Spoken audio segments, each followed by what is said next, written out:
ટટ્ટાર બેસવું જોઈએ. જે લોકો વારે વારે વાંકા થઈને બેસી રહે એમની યાદશક્તિ કમજોર થઈ જાય. તમારે તમારી યાદશક્તિ કમજોર કરવી છે કે સારી કરવી છે? તો કેવું બેસવું જોઈએ? ટટ્ટાર બેસવું જોઈએ, સીધા બેસવું જોઈએ. તમે કૃષ્ણનું નામ સાંભળ્યું છે? ગ્રેટ ડાન્સર હતા ભગવાન કૃષ્ણ. બહુ જ સારા એવા ચોર હતા ભગવાન કૃષ્ણ. ખબર છે ચોરી કરતા હતા માખણની? તમને માખણ ભાવે?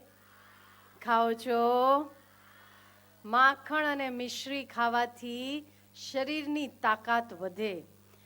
બ્રેડ અને બટર ખાવાથી તાકાત હોય તે જતી રહે. માટે બ્રેડ બટર નહીં પણ માખણ બટર અને મિશ્રી ખાવું જોઈએ. શું ખાવું જોઈએ? માખણ અને મિશ્રી ખાવું જોઈએ. ફાસ્ટ ફૂડ ખાઈએ એટલે એમાં બ્રેડ આવે ને કેવી આવે છે ખબર છે? પોચી પોચી પોચી આવે ને. તો જે છોકરાઓ બ્રેડ ખાઈને સ્કૂલમાં જતા હોય અથવા તો રિસેસમાં બ્રેડ ખાતા હોય એ લોકોએ પોચા પોચા થાય. પણ બ્રેડ બટરની જગ્યાએ જો માખણ મિશ્રી ખાય તો તાકાતવાળા થાય. આમ મોટેથી તાળી પાડજો ને. તો તમારું જીવન કૃષ્ણ જેવું બને. કૃષ્ણના જીવનમાં હજારો મુસીબતો હતી. ખબર છે તમને? 6 મહિનાના 6 દિવસના હતા ને તો પૂતના આવેલી. ખબર છે? ઝેર પીવડાવવા. થોડાક મોટા થયા એટલે કોઈક ને કોઈક રાક્ષસ આવે. છોકરાઓ જે લોકો સીધા ના બેસે, છોકરાઓ જે લોકો ટટ્ટાર ના બેસે અને ધ્યાનથી ના સાંભળે એમને ઊભા કરીને બહાર ઊભા કરી દેવાના. તમારે ઊભા થવું છે, પાછળ ઊભા રહેવું છે. ઇજ્જત ખરાબ થાય એવું કરવું નહીં કરવું. માટે શું કરશો? ટટ્ટાર બેસીને મોઢું બંધ રાખવું જોઈએ. જે પણ છોકરાઓ હવે મારી વાત સાંભળ્યા વગર આપસમાં ખુસપુસ કરશે એ લોકોને વોલેન્ટિયર્સ ધ્યાન રાખજો. એમને ઊભા કરીને પાછળ ઊભા કરી દેજો. અવાજ કરવો છે? કરવો છે? તમને એક વાત કહું. તમે લોકો બહુ ડાયા છોકરાઓ છો. તમે જે ઈચ્છો જીવનમાં તે બધું કરી શકો.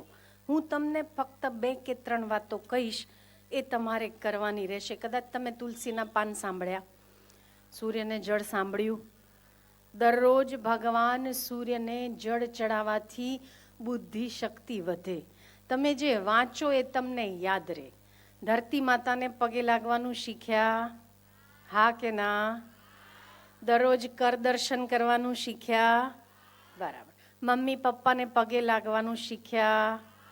દરરોજ સ્કૂલે જતા પહેલા મમ્મી પપ્પાને પગે લાગવું જોઈએ. અને મારો મેસેજ તમારા મમ્મી પપ્પાને આપજો કે મમ્મી અને પપ્પા, જો અમે તમને પગે લાગ્યા વગર ઘરની બહાર નીકળી જઈએ તો અમને ટપલી મારીને પગે લગાડીને પછી જ મોકલવાની જવાબદારી મમ્મી પપ્પાની. બરાબર?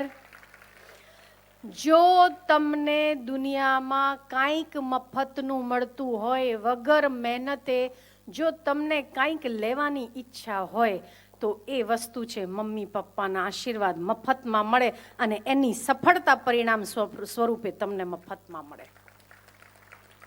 દુનિયામાં કાંઈક તમે કરો ને તમે કાંઈક પામો. પણ મા બાપ એવી વસ્તુ છે કે જે તમે કાંઈ કરો કે કાંઈ ન કરો તોય સતત એમના હૃદયમાં તમારા માટે પ્રેમ અને આશીર્વાદ વરસતા રહે છે. માટે દરરોજ પગે લાગીને એમના મફતના આશીર્વાદ લેતા શીખજો. બરાબર છે? ગણેશજીનું નામ સાંભળ્યું છે? ગણેશજી અને બધા દેવતાઓ વચ્ચે કોમ્પિટિશન થયેલું.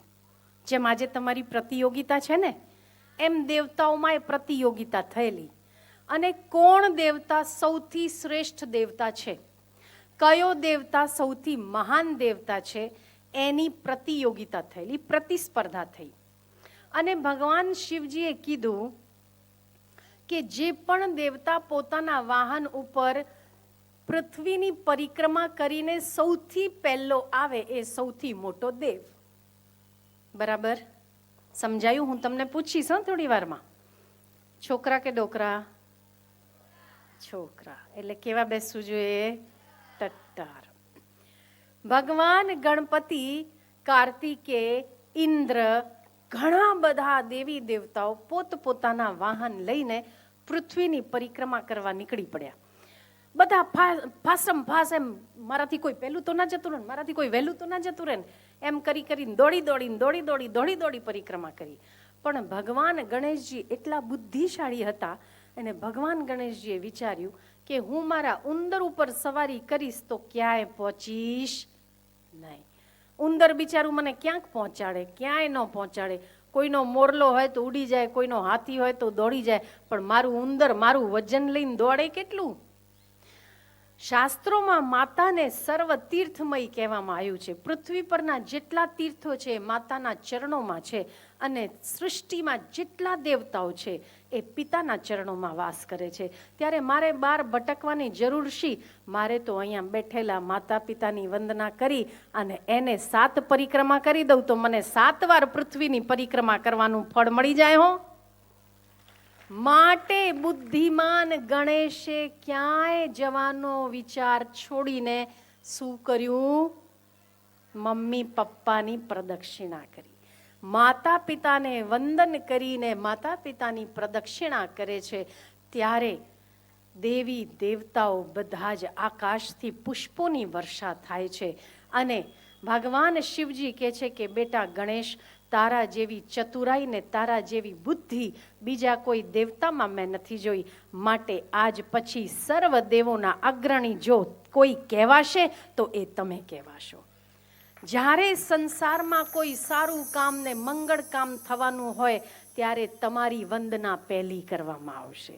માટે તમે ગ્રહ પ્રવેશ કરો અથવા કોઈ સારું કામ કરો તો કોની વંદના કરો છો? ભગવાન ગણેશની કરો છો કે નહીં? વક્રતુંડ મહા આવડે છે? ગાઈ બતાવજો. સૂર્ય કોટિ સમપ્રભ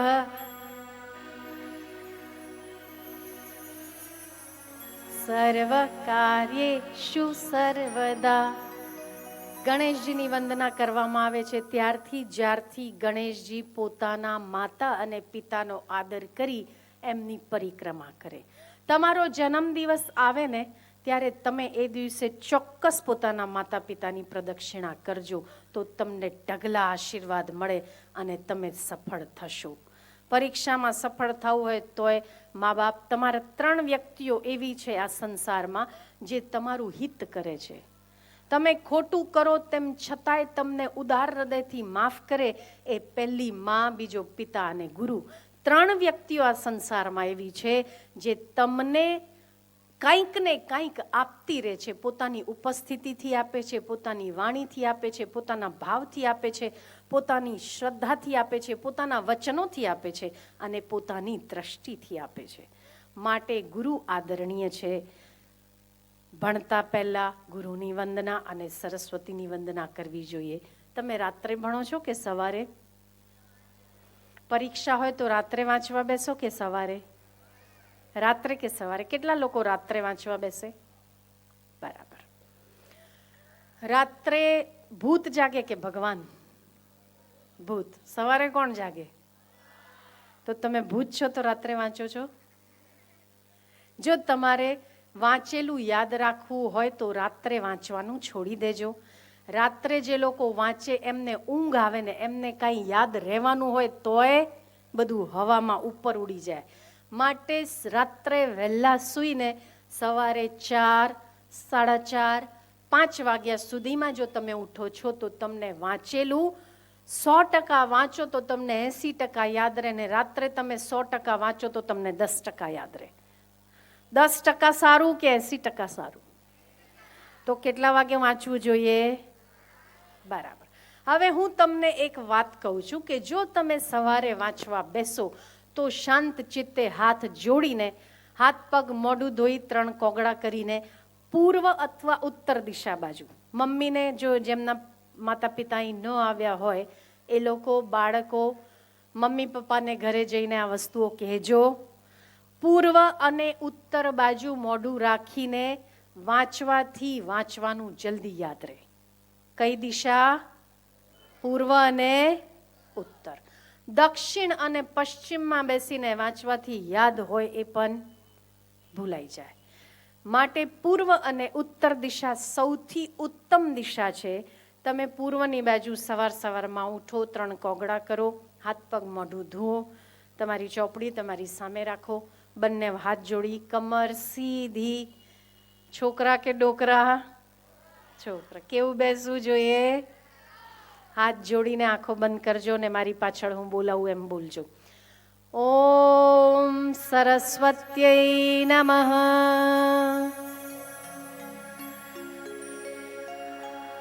ઓમ સરસ્વત્યૈ નમઃ.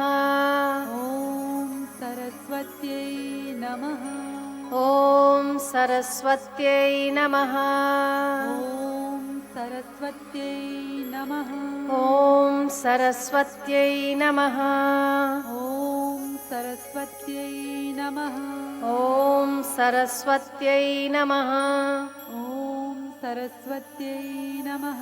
ઓમ સરસ્વત્યૈ નમઃ. ઓમ સરસ્વત્યૈ નમઃ. 11 વખત શાંતિથી તમારો આ 6 વખત થયું. 5 વખત બીજું બાકી છે, 5 વખત બોલી કાઢો શાંતિથી. ઓમ સરસ્વત્યૈ નમઃ. ઓમ સરસ્વત્યૈ નમઃ. ઓમ સરસ્વત્યૈ નમઃ. ઓમ સરસ્વત્યૈ નમઃ. હાથ જોડી ઓમ સરસ્વત્યૈ મનથી સરસ્વતી માતાને પગે લાગીને પછી જ બંને હાથ તમારા મોઢે ફેરવી દો.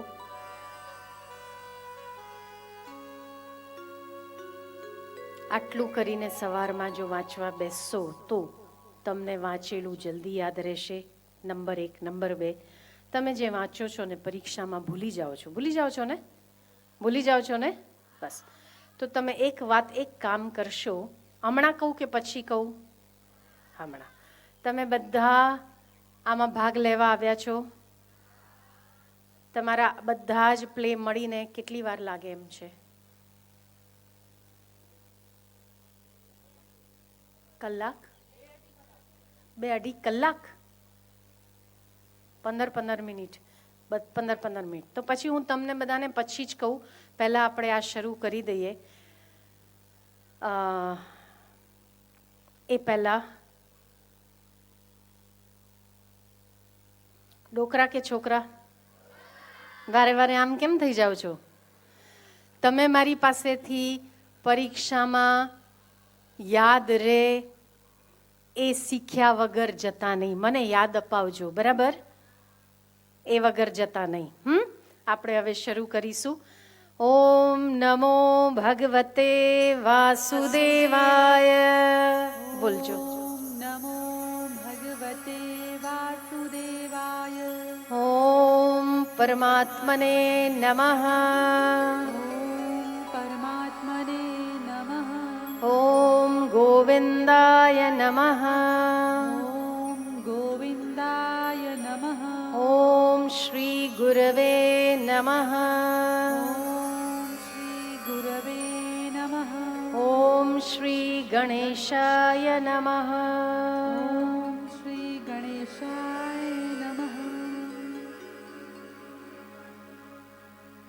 ચાલો, હવે આપણે જે પ્રોગ્રામ માટે આવ્યા છો એ શરૂ કરશો.